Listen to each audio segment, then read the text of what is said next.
Alice de la boîte à bac. Alors aujourd'hui, j'ambitionne de réfléchir avec toi sur une notion qui nous préoccupe tous, à savoir la notion du bonheur. Et oui, nous sommes quand même très peu à rêver d'avoir une vie pénible, non ? Et je suis sûre que tu likeras même cette vidéo directement si je parviens à t'expliquer ici comment accéder au bonheur. Bon, c'est pas facile, mais on peut essayer, ça coûte rien. Dans cette vidéo, tu découvriras la définition du bonheur et la problématique qu'elle contient. On se demandera si le bonheur dépend de nous ou non, si le bonheur est une affaire de désir, si la politique veut le bonheur des citoyens, et enfin, à quelle forme de bonheur on peut aspirer aujourd'hui dans notre existence. Et tu peux même t'abonner au bonheur juste là en bas à droite, mais trêve de plaisanterie, et voyons tout d'abord la définition que l'on s'accorde à donner du bonheur.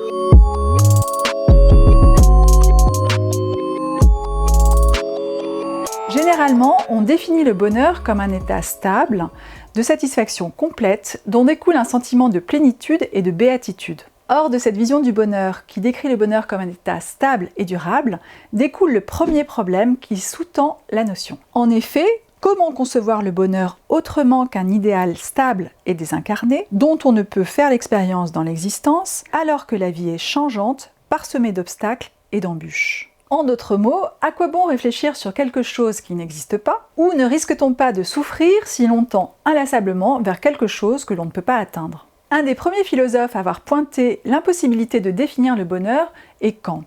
Pour le philosophe, le bonheur est un idéal non pas de la raison, qui nous permet de connaître ce dont on fait l'expérience, mais de l'imagination, à savoir qui nous permet de nous représenter des choses qui n'existent pas. Pour Kant, le bonheur est impossible à définir de façon générale, car il est affaire d'empirisme, à savoir d'expérience, et est propre à chacun. Pour l'un, en effet, le bonheur c'est de perdre du poids, alors que pour l'autre, ça va être de manger du chocolat.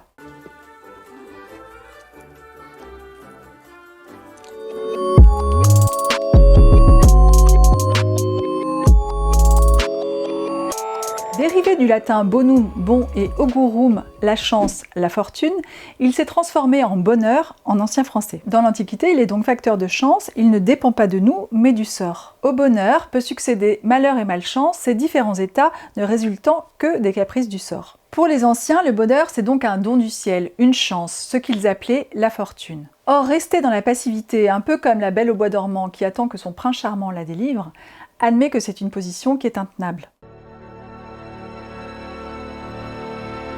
Pour contrer cette conception fataliste du bonheur, le démonisme stoïcien propose une solution pour faire dépendre le bonheur entièrement de nous. Au passage, je te rappelle que le démonisme est une doctrine qui a pour objet central le bonheur. Ainsi, pour le sage stoïcien, pour que l'homme ne soit plus le jouet du sort et puisse accéder à une vie heureuse, il lui suffit de souhaiter que les choses arrivent comme elles arrivent. Bon, c'est plus facile à dire qu'à faire, tu me diras. Et d'autre part, est-ce que ça n'implique pas de nier nos aspirations profondes? Or aujourd'hui, nier nos aspirations profondes, on est d'accord, ce n'est pas non plus possible. Plus réaliste et morale, la conception d'Aristote fait dépendre notre bonheur de la vertu. Pour lui, il convient de distinguer le bien du mal et de n'accomplir que les actions qui sont bonnes. Ainsi, de l'attitude vertueuse découlerait une satisfaction intérieure dont dépendrait notre bonheur. Bon ok, ça semble plus réaliste que les stoïciens, mais c'est un peu restrictif quand même, non ? Dans la lignée des philosophes qui considèrent que le bonheur découle de notre attitude, on trouve aussi les épicuriens. Pour Épicure, qui propose un hédonisme modéré, le bonheur est indissociable du plaisir. Mais bon, on est d'accord, il ne s'agit pas de boire jusqu'à plus soif, ni de manger et de s'en mettre plein la panse,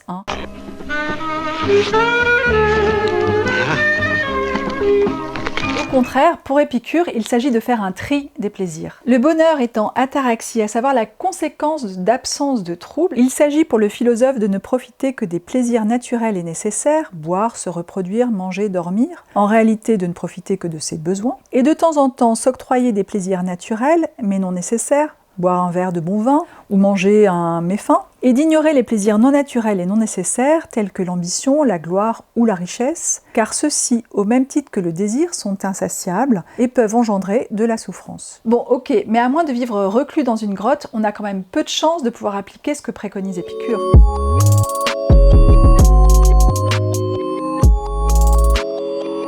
Nombre de philosophes considèrent que le désir est la cause de notre malheur et que par conséquent, pour atteindre le bonheur, il suffit de supprimer, d'éradiquer le désir. Dès l'étymologie du terme, on constate que le désir exprime la nostalgie d'une étoile. Desideratio, il indique la perte douloureuse d'un astre, sideris, fascinant. Ainsi, la signification du désir, de par son étymologie, peut s'exprimer comme le regret d'un joyau merveilleux, autrefois contemplé. L'association du désir et de la souffrance est illustrée parfaitement dans le mythe des Danaïdes, conté par Socrate à Calliclès dans le Gorgias, au sein de l'histoire des tonneaux percés. Un homme qui chercherait à être heureux en voulant satisfaire ses désirs serait condamné à s'épuiser à remplir un tonneau percé, et donc à la souffrance, le désir étant en permanence illimité et reconduisible. On retrouve également l'idée qu'il vaut mieux renoncer à ses propres désirs plutôt que de vouloir changer l'ordre du monde chez Descartes et les stoïciens. En effet, le monde ne possédant pas assez de richesses pour satisfaire tous mes désirs,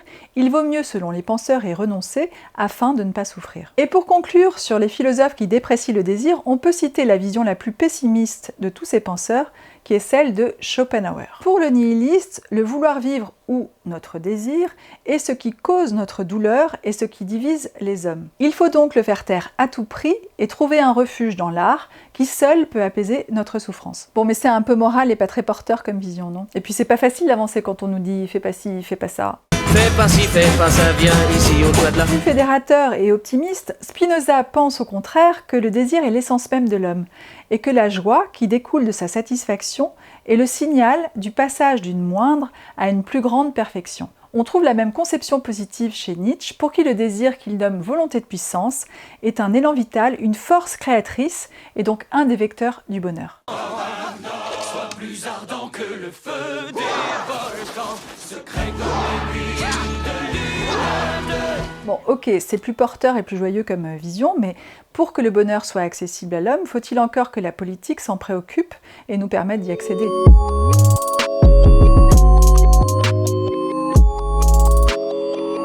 Si le bonheur réside dans la tolérance, la pratique d'activités choisies ou encore le fait de cultiver son jardin pour Voltaire dans Candide, encore faut-il construire une société qui nous permette à tous d'être heureux. Les États démocratiques, en tentant de privilégier l'expression des libertés individuelles, semblent aller dans ce sens. Mais l'idéal d'un bonheur collectif qui apparaît selon Saint-Just au moment de la Révolution française en Europe, peut-il vraiment être conciliable avec le bonheur individuel ? Il semblerait, puisque c'est à l'initiative de l'Empire puis de la République que sont instaurés en France les congés payés. C'est d'abord Napoléon III en 1853 qui les accorde par décret au seul bénéfice des fonctionnaires, puis le Front populaire en 1936 qui les généralise à tous. Grâce aux congés payés, les Français peuvent désormais partir en vacances et s'adonner à leurs loisirs, ce que la publicité ne va pas tarder à associer à l'idée du bonheur.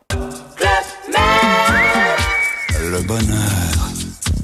Ce en quoi elle n'a pas complètement tort, vu que en vacances, chacun est libre de faire ce qu'il souhaite, et là on retrouve l'association du désir et bonheur, on peut tout à fait, par exemple, méditer, pratiquer la philosophie ou marcher seul en pensant à la philosophie d'Albert Camus dans la montagne. Même si, évidemment, dans la réalité, c'est plutôt ça qui se passe. Mais voilà, les intérêts des États, même démocratiques, vont parfois à l'encontre des intérêts des individus. Ainsi, la société de consommation, si soucieuse de nos loisirs, n'a pas hésité un instant à instrumentaliser nos désirs à l'aide de marketing ou de publicité en y voyant un moyen de croissance et d'enrichissement. Elle tolère le bonus dolus, le mensonge léger qui consiste à valoriser avec excès les qualités d'un produit, ou encore les images subliminales, ces images que l'on insère dans les publicités à l'insu du spectateur, ou encore favorise le crédit qui pousse l'individu à la consommation. La recherche du bonheur que la société associe à la consommation devient ainsi aliénante pour l'individu. L'homme n'est plus à l'origine de ses désirs qui sont créés de toutes pièces par la société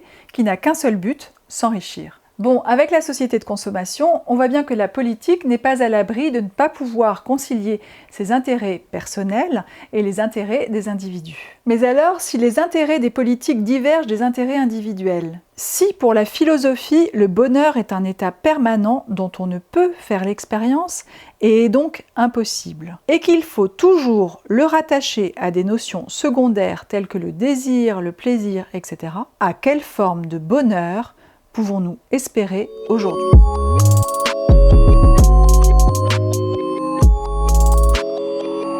Pour la psychanalyste Elisabeth Rodinisko, le bonheur est aujourd'hui plus affaire de psychologie que de philosophie. Le politique et la philosophie auraient ainsi peu à peu laissé place à la psychologie et à l'individualisme. Par exemple, dans Avatar de Théophile Gautier, Octave, un jeune homme qui a tout pour être heureux, il est jeune, il est beau, il est riche, etc., sombre peu à peu dans le désespoir et l'ennui. De ce récit, on comprend que le bonheur n'est pas affaire de général, mais d'individuel. En effet, il n'y a pas de recette toute faite du bonheur. On ne peut pas dire que être riche rend heureux, être jeune rend heureux, ou être beau rend heureux. Mais le bonheur implique la connaissance de soi et de ses aspirations profondes et personnelles. Une fois la question de pouvoir subvenir à ses besoins réglée, le bonheur pourrait consister, selon Freud, à être parvenu à régler suffisamment ses conflits intérieurs afin de pouvoir aimer et travailler. Indissociable de la présence chaleureuse d'autrui ou de compagnons de route, il serait aujourd'hui, contrairement à l'Antiquité,